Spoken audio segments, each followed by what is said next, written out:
The holiday season is supposed to be the most magical time of the year, but it's also for many the most challenging one, especially when it comes to going home and staying with the family.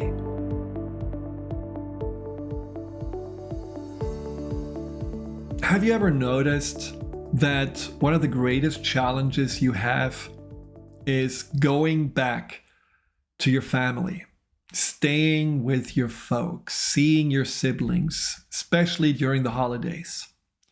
And the challenge is that somehow, within a short amount of time, you are forgetting anything and everything that you feel you have been in your normal day-to-day life and revert back into a younger and not really likable version of yourself. You may argue with your dad about politics. You may be annoyed with your mom for making some comments about how you look or what you eat. You may be jealous of your siblings who seem to be more successful or always the golden ones while you feel more like the black sheep. And you go back into those patterns of avoiding, locking yourself away, trying not to communicate or interact, and in the end feeling very misunderstood. But is it really that your family doesn't care about who you are? That they don't really want to know who you are? Or is the fact that they don't seem to really be able to see you, that you don't show up as your best self, as your most adult self? Well, I don't blame you. I know exactly how this feels. I did this so many times. Often I was looking how many hours it took me to be back onto being a 15-year-old who is acting exactly in the same impulsive and uncontrollable way as teenagers do. And it's something that I'm not too proud of, but I also understand that there are buttons that are installed inside of our minds, installed by our siblings and our parents, that they're still able to push beautifully, like a piano player the keyboard. And that we are simply reacting to those buttons because we are not ever really conscious on an alternative. And if you do something over and over again, well, naturally you fall back into this pattern because you haven't really either uninstalled the button or learned a new pattern.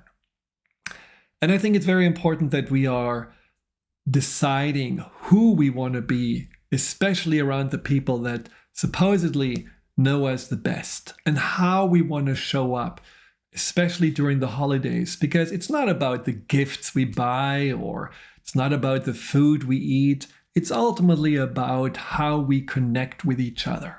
And what would it feel like for you to go and see your family and connect with them in the most authentic, but also the most adult and mature way? A way that you would say, I am my best self. Not the most pleasing or helpful self, but the most real self. How can you do that?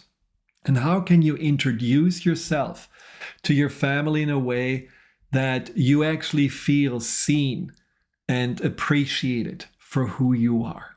And this way you can also maybe open up to see them and appreciate them for who they are and who they became. That's what we want to talk about today in this podcast. How do you not let your family push your buttons so that you're reverting back into a version of yourself you don't really like that much? Maybe you don't even know that much anymore. There are 3 steps. One is taking emotional responsibility. The second is letting go of those facades and masks that you have been hiding behind and showing more authenticity and vulnerability. And the third one is to commit to self-care, being reliable in taking care of yourself and your own needs. Well, let's start with number 1.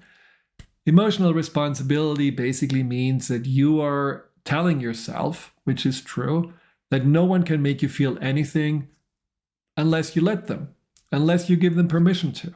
So whatever you told yourself in the past, that your folks make you feel insecure, angry, misunderstood, diminished, anxious, well, you actually allowed this to happen because they have been pushing those buttons for a long time and you have been reacting to whatever they did exactly in the same way every year to make you feel those emotions.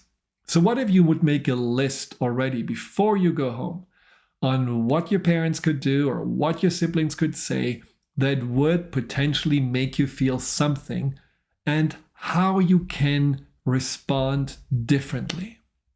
I give you an example. My father always made me feel insecure, and I told myself he doesn't really believe in me. He doesn't really trust that I can be successful after I left medicine, because he asked a lot of questions. And they were kind of probing questions. Do you have enough clients? Do you write enough articles? Do you make enough promotions for your new business? And all of those things I took personally when I realized that this was simply him being anxious because he couldn't really imagine that he would ever leave medicine and that he would get ever out of his comfort zone and live in a different country and do all the things that I've been doing. He just could not comprehend how that would feel and how that would look like. I realized I don't have to take on his anxiety and his insecurity and his lack of self-belief.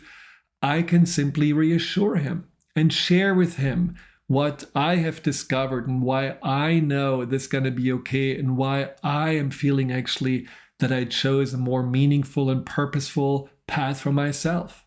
And when I didn't become reactionary and self-defensive, he immediately calmed down.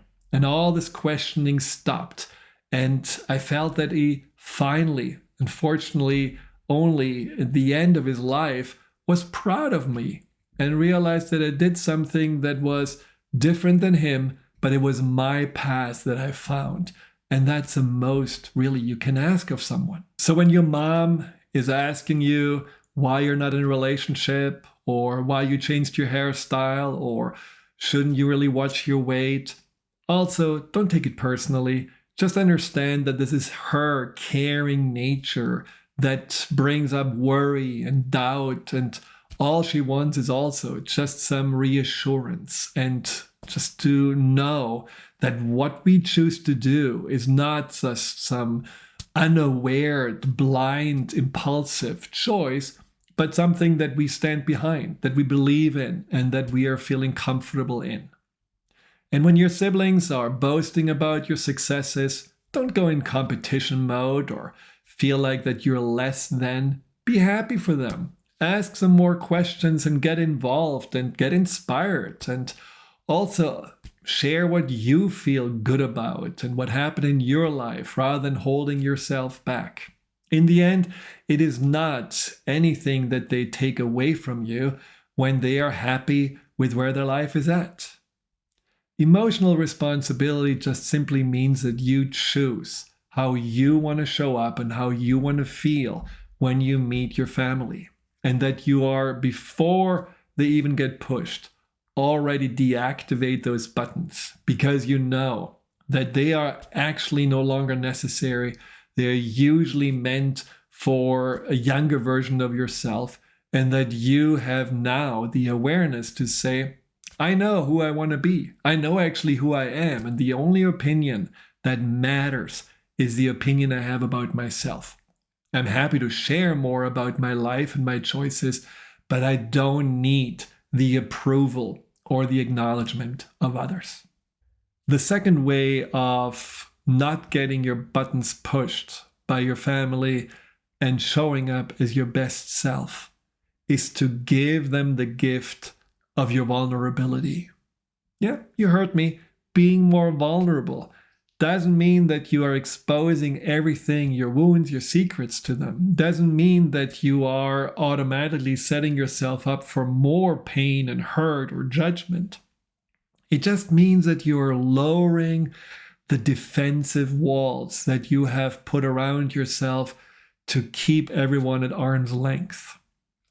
Sometimes you may have appeared more busy or bored or uninterested or annoyed, or maybe even as a super pleaser who just is always giving but never really let anyone in.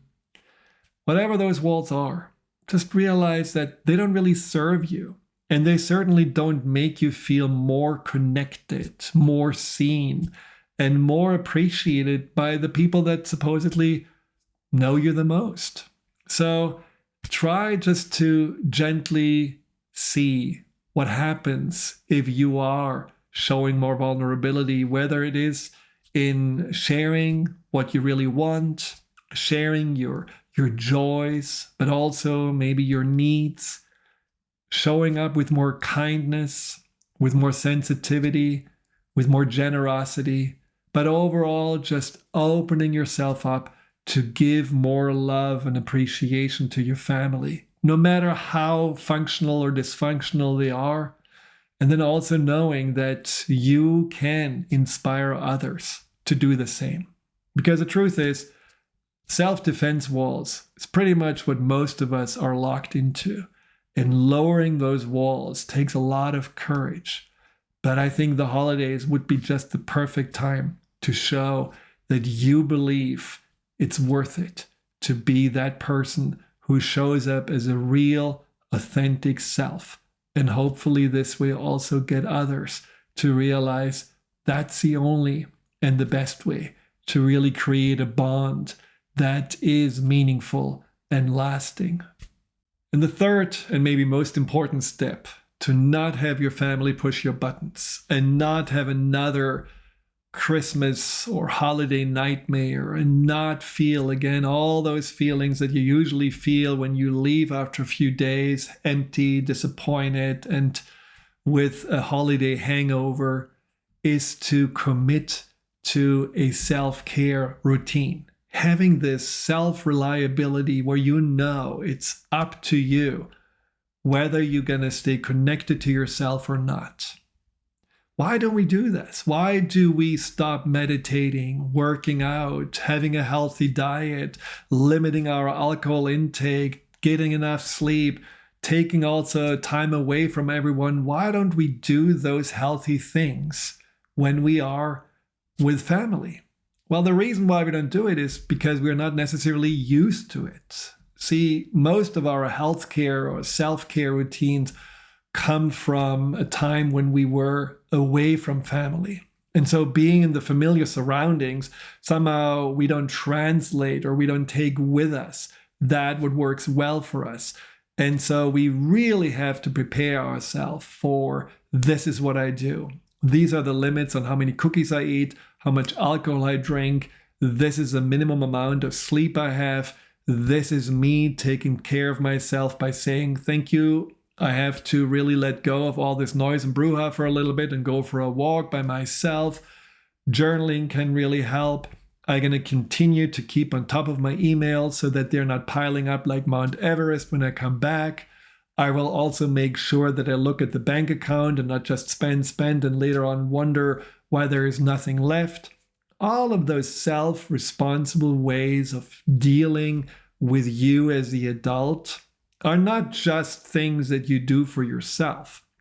They actually benefit everyone because you truly are remaining that person that you usually are in your day-to-day setting, and you simply are sharing through those ways to remain this person yourself in a better and a more balanced way with your family. So make sure that before you even see your family, you already have committed to certain things you know you need to do to be sane, to be happy, and to feel connected to yourself.